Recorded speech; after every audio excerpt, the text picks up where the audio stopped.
تخيل معايا كده إن سهم واحد يتحرك 20% في يوم واحد، مفيش خبر كبير ومفيش إعلان أرباح ومفيش تغيير في الشركة نفسها، ومع ذلك السهم ارتفع بشكل كبير جدا. السؤال اللي كل الناس بتسأله، يا ترى الشركة عملت إيه؟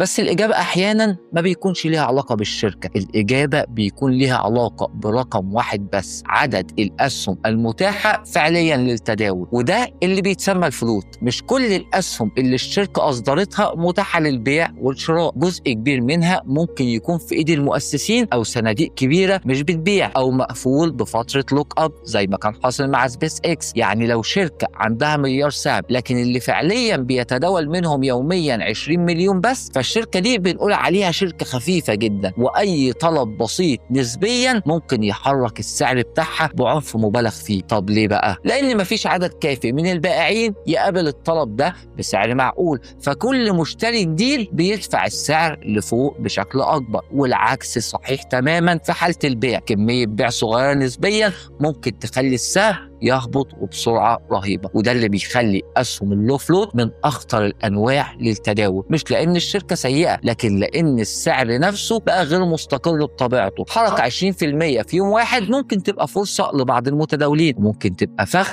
للي مش فاهم ليه السعر بيتحرك أصلا. فدايما السؤال اللي المفروض تسأله لنفسك قبل ما تدخل أي صفقة على أي سهم بيتحرك بعنف، أنا بتداول على أساس الشركة ولا بس بتداول على أساس إن مفيش سيولة كفاية توقف الحركة دي؟